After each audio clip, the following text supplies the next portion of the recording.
Hi, welcome to Forex in 4.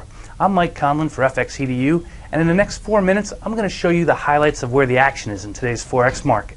So let's get started. Good morning. Today is Wednesday, June 2nd, 2010. Today I'm talking about an inside day. I'm calling today an inside day because more than anything, it just represents a pause in the market that's occurring. Now, technically, it's not really an inside day. What an inside day means is that you've got a short candles that are within these larger candles. But I think overall, it sort of is emblematic of what's been happening in the market. We've had this serious downtrend for the euro. There's been a lot of risk aversion, and while today there appears to be a little bit of risk taking, maybe it is, maybe it isn't, but it's the kind of thing where today is very light on news, so there's not a lot of stuff happening, and the market's sort of just doing its thing. It's sort of in the trend that it's established, and we're kind of letting it go. So, sort of comes from the idea of no news is good news, and that's something that we like to look at and we like to talk about because while as traders we love the frantic pace of the markets and everything that occurs, when news becomes analyzed down to the micro, then it gets a little bit intense, and at that point it can be a little bit silly. You got crazy trading going on. Today's seems to be more like an orderly day. Things are following their natural course, so be it, and that's great. So what we've got today is we're looking here at dollar yen, and the big news of the day, and not something that was expected, but Japanese Prime Minister Hatoyama. He actually called it quits. He said, thanks for playing. I tried to be your prime minister.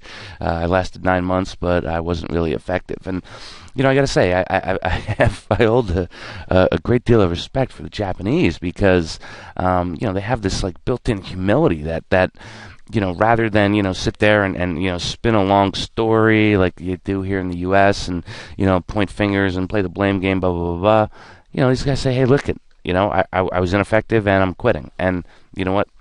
That's respectable. But one of the problems is that now everyone's speculating who's going to be his successor. And right now, Finance Minister Khan is in the lead, and he's known as to be a yen dove, if you will. He's in favor of a weak yen to help encourage exports. So perhaps, if he becomes prime minister, he's, going to go ahead and try and help policy work in favor of having a weekend. So, that's something to be seen. And, we've also got a little bit of risk taking going on. We'll take a quick here at Audi JPY. As I've mentioned in the past, this is the quintessential risk trade. This lets you know if there's risk on or risk off. And as you can see, this actually is an inside day for Audi Japan, so I wasn't too crazy when I came up with this. But GDP figures came in Australia a little bit better than expected. Came in at 0.5% quarter over quarter. I think it beat year over year expectations by a little bit. And the bottom line is that the Aussie economy looks strong. I mean, the only thing that's really keeping it from moving ahead is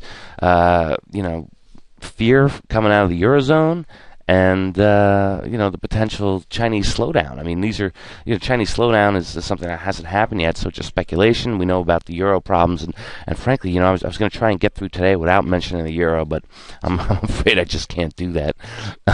But that's what we're seeing today. So just a quick peek at Euro USD below 122. You can see the trend's clearly down.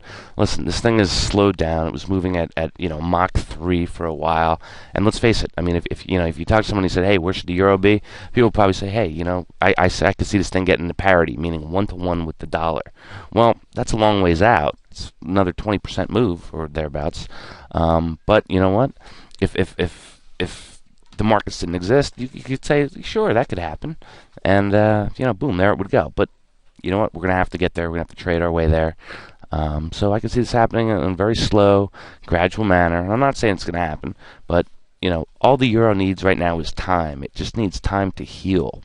And, you don't need all of this news coming out about, debt problems and potential bank failures and all these other things. It just needs time. But you know what? An orderly decline is good as well. So today is really just a non-event, if you will, and that's okay. I mean, we've had so much frantic pace here out of the market that I'm okay with a day like today. Basically, things are moving as you would expect them to. There isn't any sort of news that's going to, be a game changer, and just sort of, an orderly sort of move, and the market's sort of doing what it does, and, that's okay. So that's what we got today. Probably a light day. We'll see what happens, but good trading to all. As always, be sure to check out the written blog at www.fxedu.com to get complete coverage of today's Forex market. If you would like to learn more about how to trade the Forex market from professionals like myself, be sure to check out our affordable Forex trading courses. And if you're already a seasoned professional or aspire to be one, ask us how we can help you achieve your Forex goals.